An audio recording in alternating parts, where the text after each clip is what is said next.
Добро, которое мы приобретаем, ни в воде не тот, ни в огне не горит, и пойдет за нами. Вот это ценно, вот это, что Господь говорил, Мария же блаженная, даже не отнимется от нее. Вот на что ориентируйтесь, вот что ценно. Это все чепуха. Что Соломон написал, благословленный от Господа? Перечеркнул всю жизнь свою, роскошную. И 2 слова только написал. Суета – это сует все. И нет ничего больше, как быть в Боге. Вот что он написал. За чего?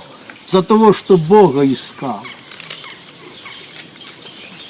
Не души врагов, не богатства и славы, а справедливости. Судить народ справедливо, потому что народ многочисленный, а я молод. Помоги мне справедливо судить. Вот что он просил у Господа. Вот что было Богу угодно. Что повторил тоже Серафим Саровский. 1000 дней и ночей простоял на камне, а тот 1000 жертв принес Господу. Явилась Троица Пресвятая. За то, что ты справедливости просил, это было Богу угодно, дам тебе такую мудрость, что до тебя не было, и после тебя ни в кого не будет. Так оно и есть, после ни в кого не было, как в Соломоне. Вы же слышите, царица Южская восстанет на суд с родом сим и осудит его за то, что она приходила с дальних пределов послушать мудрости Соломонова. А я вам говорю, здесь больше Соломона спасения души, приобретая вечность, вот это вот Царствие Небесное. Здесь больше Соломона. Вот в чем будет осужден род человеческий. Тогда пришла и говорит, сколько караванов проходило, сколько мне говорили о тебе. Я и половины того не слышала, чего вижу. Эти слова Писания будут обличать тех, которые Слово Божие приняли, они сохранили. И будут нас обличать этими примерами, что на них надо бы руководствоваться. Ими спасаться этими примерами. А мы этого не делали. Вот в чем будем осуждены. Потому что спасение введено в 2 словах. Возлюбивший Господа вот его сердцем крепостью всей помышлять и ближнего своего сам себе. В этом все спасение. Спешите поэтому и говорить, делать добро, покуда вы живы.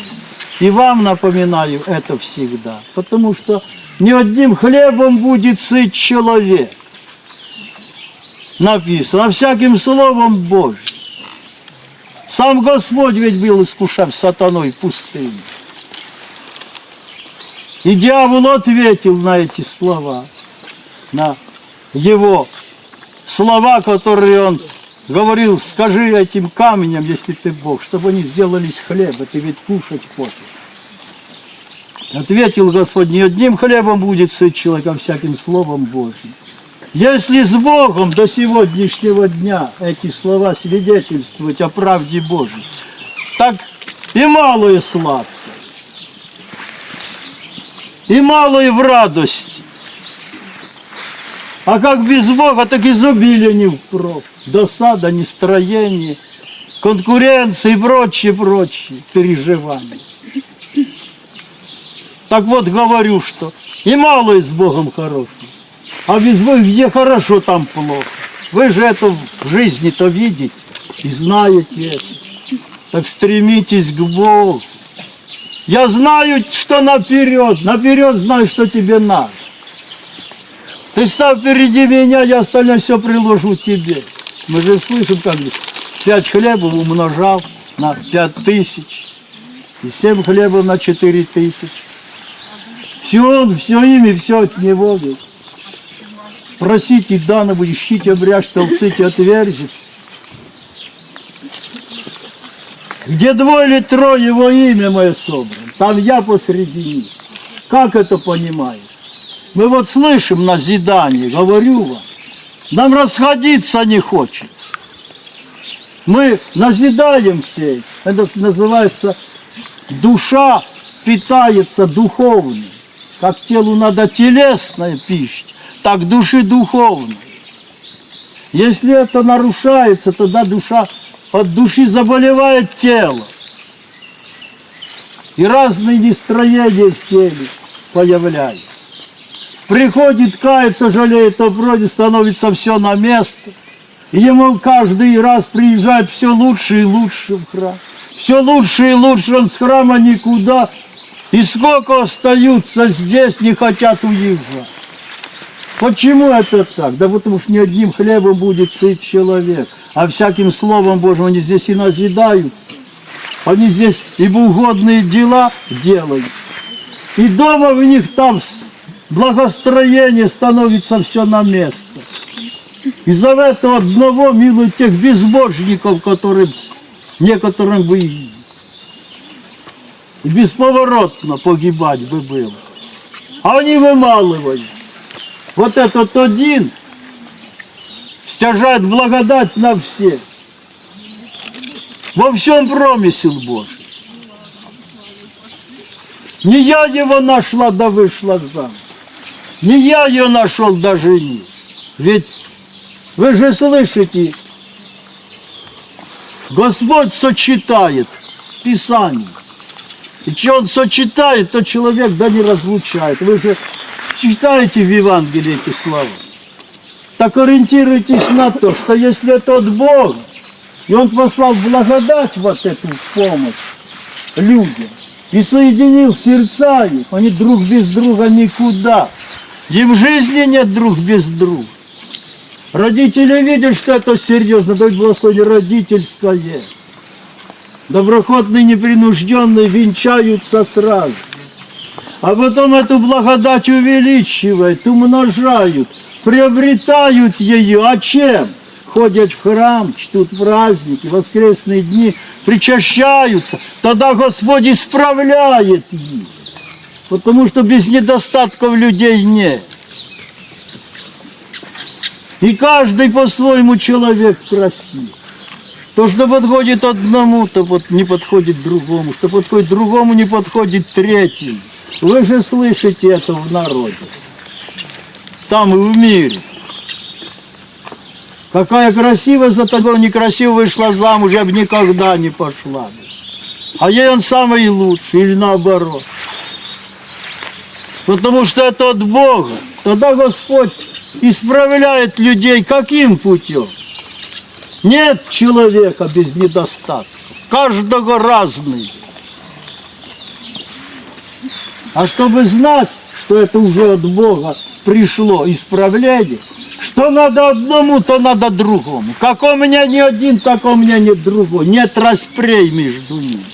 Вот это называется Господь исправляет. На первом месте становится любовь, ласка, мир и угодное согласие, а не плотское, как мы ставим.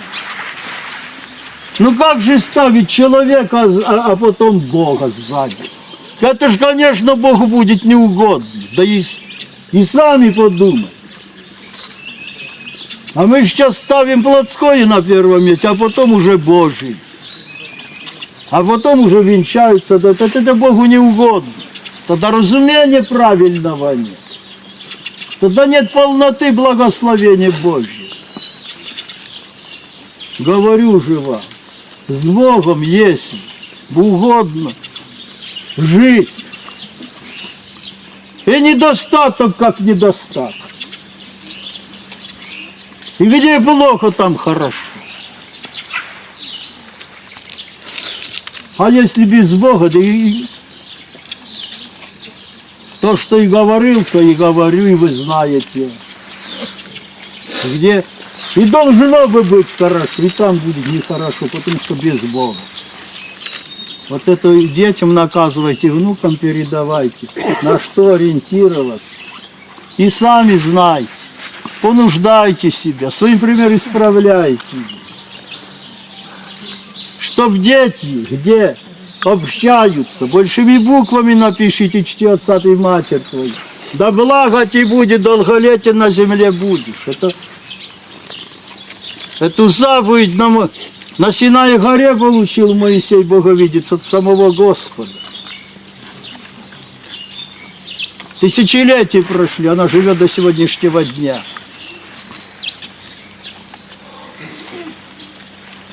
Вы только вдумайтесь, какие веские, значимые эти слова. Чьи отца твой, матерь твой, да благо тебе будет, долголетие на земле будешь. Как ходили за вами малыми, так ходите за ними старыми. А не нанимайте там за деньги, чтобы за ними ходили сдавать престарелые дома. Вас терпели малым, терпите их старых. Что малый, что старый. Тот ума не набрался, а этот выжил с ума. Они похожи друг на друга. Потому и сказал, говорит, тяготы друг друга носите, и так исполните закон Христов. А как же без труда спастись? Конечно, трудиться надо и досаду терпеть от них. Да еще и вредничает специально. Как терпеть старуху-то или старика, если в него нрав такой? А у нас как терпели? Так. Потому и сказано. Тяготы друг друга носите, и так исполните закон Христов. А вашим вопросам конца нет. И чем больше вы задаете, тем больше их нет. Пишите записочки, кидайте туда. Только пишите имена и просимое что. И будет вам, по вере вашей, да будет вам. Чтите праздник, особенно где вот престольные праздники. Все бросайте, туда идите. Свой храм бросайте, туда идите. Вот один раз за 40 идет. Вот в чем ценность. Чем больше вы будете добра делать, тем легче вам будет жить здесь. И в вечности будет надежда. А без Бога и здесь утяжелятся дни наши, скорбями наши. И в вечности не будет надежды. Ну, не бывает же 5 человек умных, а вся вселенная дураки. Такого же не бывает. Чем больше нас кусает, тем нам лучше. Вы же знаете, что раздевались подвижники, чтобы их комары кусали. Потому что есть грехи, которые обмываются только кровь. И всегда просите, дай, чтобы полезно души спасение. И что я хочу? А даром ведь не спасен. Вы же не видели нигде никогда, чтобы грабли от себя гребли. А все к себе гребут. Так Царствие Небесное даром не дается, он судья праведный. Его не перехитришь никак. Ту меру, которую добра ты здесь приобрел, то получишь там. А грешника да больше не получишь. Так. Кто заработал Богу неугодными делами. Это же к Серафиму Саровскому посылали делегацию. Старообрядцы. Мы же правы. И ты знаешь, старче, что мы правы. Так он только сказал им 2 слова. Бросьте вы свое упорство. Вот эти вот слова сказал. То, что и вам говорю. Что 5 не может быть умным, а вся вселенная дураки. Так же и здесь. Это же миллионы народа православных. А нас 5 братцев. Мы, значит, это умнее вас. Такого же не бывает. Почему православные называются? Потому что правильно славят Господа. Потому они называются православными. И без нигде вот не кричить на христическом, как он каноне, да, на же херувимство. как только в православной церкви, а там он везде спокоен. Все ему религии терпимы, а в православии нет. Из древности. И как Господь терпел, так и мы терпим. Потому и сказано, претерпевый до конца, тот спасен будет. На вот это ориентируйтесь. И этим живите. Да благословит вас Господь домы ваши миром, любовью, благополучием, угодным согласием. Ангел хранит.